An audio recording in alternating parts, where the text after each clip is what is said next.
Hello, my little pretties. Welcome back to another episode of Shadow Tales. Now, the last episode of Shadow Tales, we told a story about the ugly duckling who basically ran away from home. But of course, he is back. But, well, he's not back. But today, we're going to be doing another story.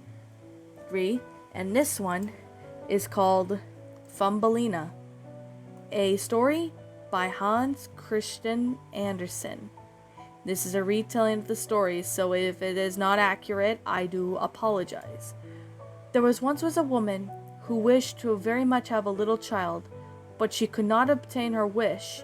At least she went to a witch and said, should so much like to have a child. Can you tell me where I could find one? Oh, that could be easy to manage, said the witch. There is a little barley corn of different kinds which will grow into the farmer's fields, in which the chickens eat. Put into a flower pot and see what will happen. The woman nodded as she gave the witch 12 shillings, which is the price of a barley corn. Then she went home to plant it. It immediately grew up to a large, handsome flower, something like a tulip in appearance, but with its leaves tightly closed as they were just a bud. It's a beautiful flower, the woman said, as she kissed it and the red and gold-colored leaves. As she did so, the flower opened, and she could see that it was a red tulip. Within the flower, upon the green velvet stamens, sat a very delicate, graceful little girl. She was scarcely half as long as a thumb, and which she gave the name of Thumbelina, or Tiny, because she was so small. A walnut shell, elegantly polished, served for her as a cradle.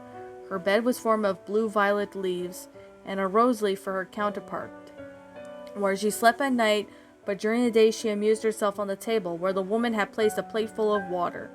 Around this plate were the wefts of the flowers and their stems in the water. It floated a large tulip leaf, which served Thumbelina for a boat. But of course, one day she was all by herself. She didn't have anyone to play with, and everyone seemed in the field seemed to be pretty ugly. But then the woman decided to show her a book. The story was about young people, and Thumbelina really enjoyed the story. Of course, it wasn't long until she met a prince. His name was Prince Cornelius.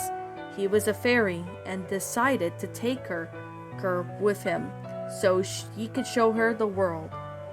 So Thumbelina went with him, and she was shown the world all around, and she really liked it a lot, and she really enjoyed it. But of course, in the middle of the night, a toad had stolen Thumbelina's bed without anybody around. Of course, when Thumbelina woke up, she looked to see that she was in a lake, and the toad was with her three sons. She said that Thumbelina would marry one of her sons, but Thumbelina didn't want that. Just before anything could happen, a group of fish had helped Thumbelina escape from the toad. And of course, like many other people, how frightened Thumbelina had got. She was finally away from the toad.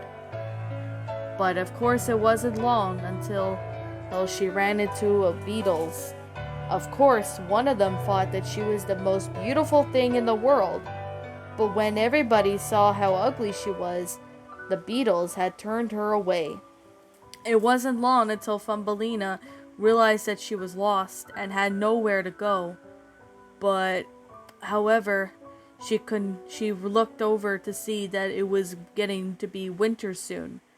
So as she was looking for a place to lie down or something, a field mouse had invited her inside and said that Cornelius had unfortunately died.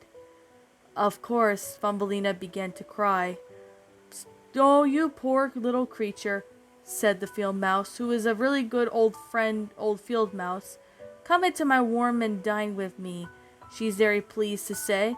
You are quite welcome to stay with me all winter if you like, but you must keep one of my rooms neat and clean and tell me stories. I shall like to hear them very much. And Thumbelina did all the field mouse asked for her and found herself very uncomfortable. Very soon a mole appeared, and of course she was going to marry the mole. But Thumbelina had no choice if she wanted to marry him or not. She didn't really like that.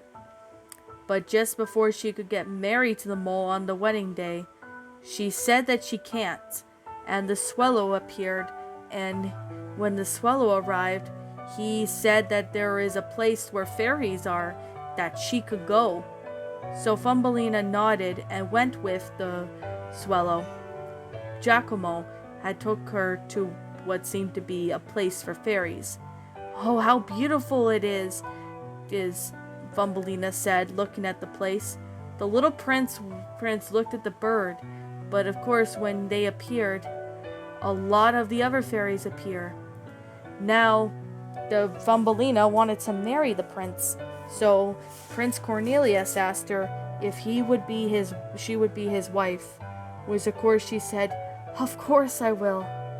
And with that said, Thumbelina had married the prince, and she had her own pair of wings that she will fly from flower to flower, as they were much more rejoicing. The swallow who sat above them in his nest was asked to sing a wedding song as he did so. "You must not call me tiny anymore," said the spirit of flowers to her. "It's an ugly name, and you are so pretty, so we'll call you Maya." "Farewell, farewell," said the swallow, with a heavy heart and his warm countries back to Denmark, where he had a nest all over the window and dwelt a many writer of fairies. The swallow sang as Thumbelina and the prince had lived happily ever after. And if you like this little retelling of Thumbelina, my little pretties, feel free to let me know in the comments below. That was Thumbelina or Little Tiny by Hans Christian Andersen. I hope you all enjoyed this video, and if you did, please leave a like, hit the comment and subscribe, and don't forget to ring the notification bell so then I will be notified to when I upload.